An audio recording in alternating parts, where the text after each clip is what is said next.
This is a review of the LEGO Star Wars Ultimate Collector Series Venator-Class Republic Attack Cruiser.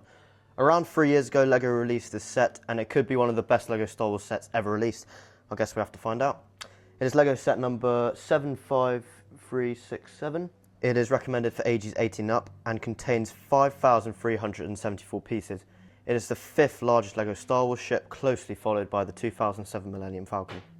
This is one of the biggest boxes of LEGO I've ever seen, and I'm so excited to build it. Let's have a look at the back of the box. As you can see, there are a few images on the bottom of some taken from the Clone Wars. Okay, it's time to open it up. Let's cut the seals.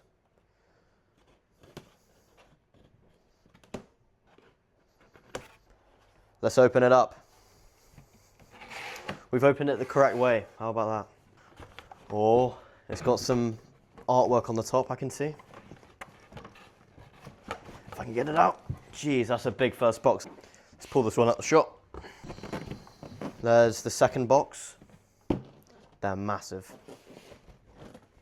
First of all, I'm so happy that we have images from the movies on the boxes. However, everything does come with its negatives, unfortunately.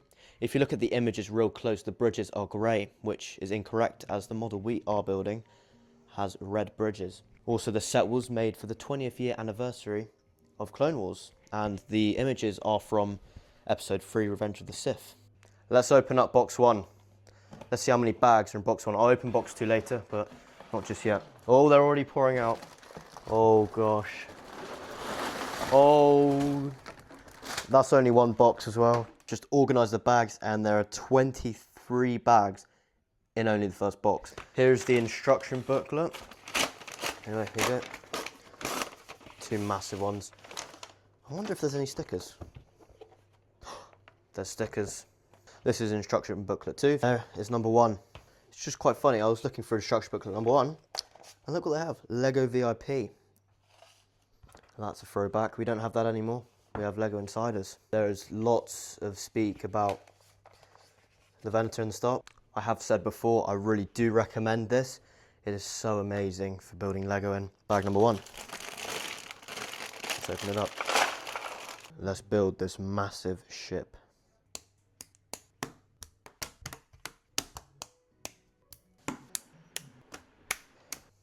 Ten bags in, and the Venator is officially off the ground. This bit up here was quite repetitive, as it was the exact same thing, and it's very big. At the back we have placed our first sticker, as you can see, and we've started the back of the ship. I'm very excited. Let's go. I have just finished instruction booklet number 1, and it is absolutely massive. Look at the size of this ship so far. I've built the outside skeleton, and the last few bags have been building the back of the ship, where it looks absolutely amazing. There's so much detail in here. Anyway, we're doing the outer layer in the next bag, so let's get building.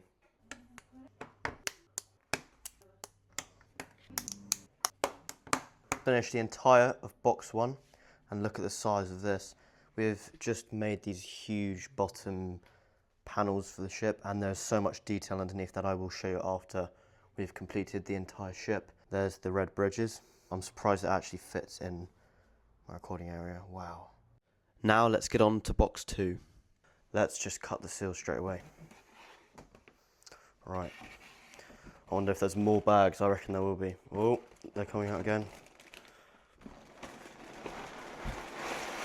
Oh, just laid all the bags out, and there's a total of 48 bags in the whole set. That is a lot.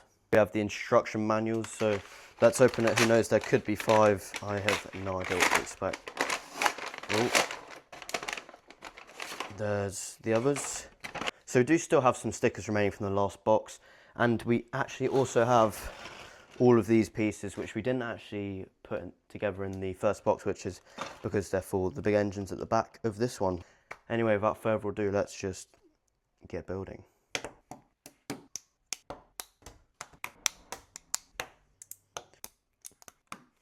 I have just completed instruction booklet number 3, and the ship is starting to take shape. As you can see, we've completed the side panels on both sides and the kind of underside of the ship here, and the engines at the back, which look amazing. However, they're slightly sagging. Anyway, let's finish the build off with the final instruction booklet instruction booklet number 4.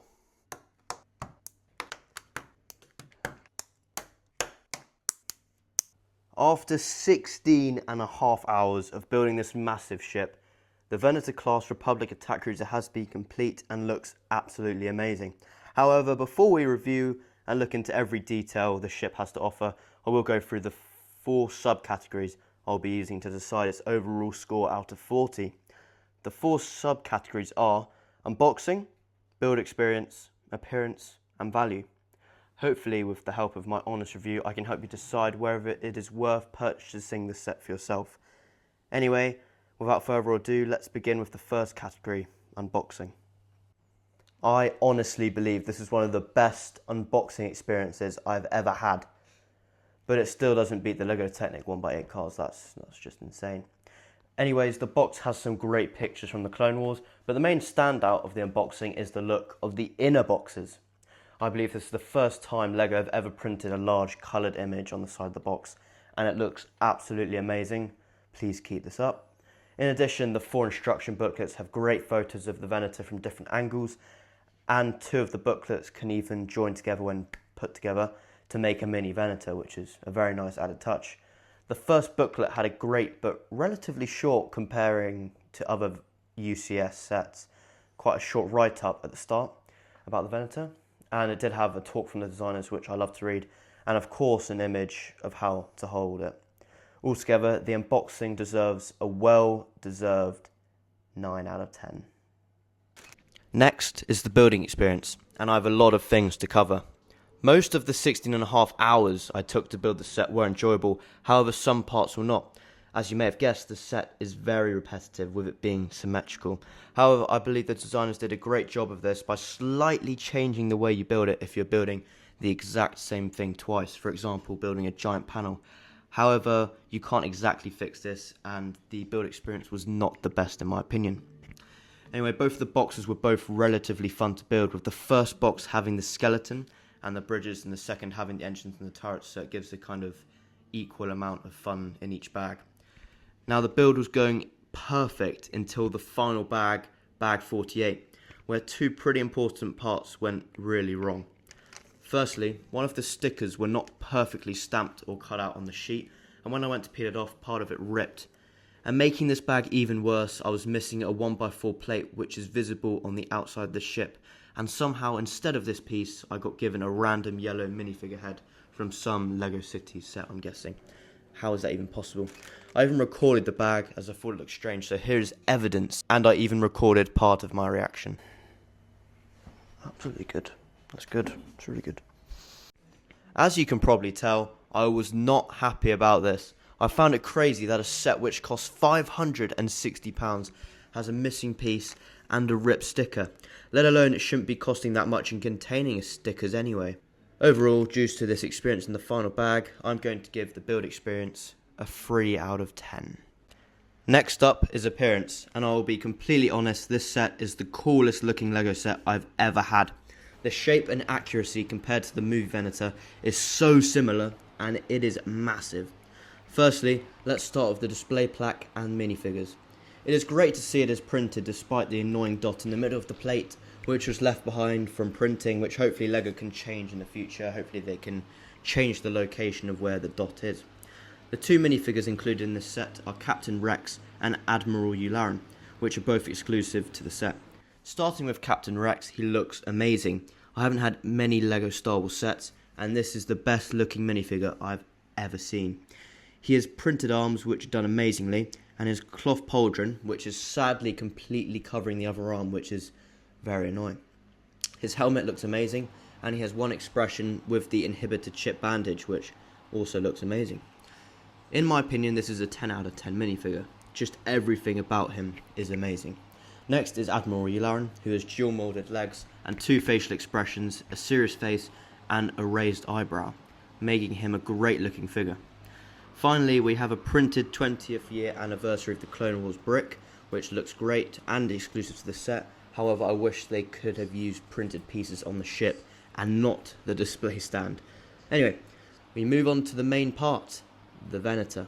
Starting at the front of the ship, the designers have beautifully rounded the front and it looks amazing. Looking from the front of the ship, It makes it look so intimidating, and I love it. The sides of the Venator look great with loads of different pieces scattered around to make a detail along the sides of the ship. I love the added detail of the mini Republic gunship inside, which is a great way of showing how big the actual ship would really be if it were real. We can also see the 2 medium dual turbo laser cannons, which are attached to the side of the ship, which are quite big and they are removable, so if you did want to remove them, you can. Now, moving to the top of the Venator, where I believe many people, including myself, wished they included a micro-scale hangar. Just like the Imperial Star Destroyer, there was little to no functionality, so including functionality in this set would have been amazing. However, I understand this would be difficult, and at the end of the day, it is a display set. You're not going to be really playing around with it, so it's understandable. What also slightly annoys me is that the red stripes do not lay flush against the ship if you look at it from the side. But I will let Lego off this time, as from the top you cannot notice it at all. This section of the ship contains the majority of the stickers, and although they look good, it does not colour match the grey exactly, and printed stickers would have been way preferred. The main bulk of pieces in the ship is definitely towards the back of the ship, with the engines and the main central area. This part looks amazing, and it is very securely attached to the model. The use of loads of pieces looks amazing in this area, as you can really see the scale of the set you are looking at. The top contains the red bridges, which look great and are surprisingly sturdy. The 8 heavy turbo laser turrets look great on the ship and do spin, however I do not recommend, as they are quite fragile. The red stripes on the back of the ship have a great shape and look really cool protruding out the panels of the ship. And now the part I've been most excited to talk about, the engines. These look so menacing and cool to look from at the back. I've said earlier about the engines sagging, however I've slightly changed my mind, as I understand it is pretty impossible to stop them from sagging, and they have done pretty much everything they could to have at least sagging as possible. And personally, if I didn't build the set, I wouldn't have really realised if they were sagging, in my opinion. Compared to the UCS Imperial Star Destroyer, the stands on this are much more secure and stable, and definitely look more appealing. It is hard to record this, but underneath the ship there is surprisingly a fair amount of detail, such as a roller coaster track piece. Overall, this incredible set scores a 10 out of 10. The final category is value. Although the set has a hefty price tag of £560, I believe it was well worth every part other than the ripped sticker and the missing piece. So if you fancy buying this set, I would highly recommend buying it whilst you can, as there have been rumours of it retiring this year, and not picking up an iconic Star Wars ship before it skyrockets in value may cause regret. Overall, the value of the Venator scores a 9 out of 10 due to my unfortunate building experience. So, after adding up all of the scores, the LEGO Star Wars Ultimate Collector's Series Venator-Class Republic Attack Cruiser scores a 31 out of 40, which is a very well deserved score. Unfortunately, this video has come to an end. This video took weeks and weeks of building, filming and editing, so if you did enjoy, liking this video would mean the world to me. Please place your requests for future LEGO reviews in the comments below, and have an amazing day. Thank you for watching. Bye.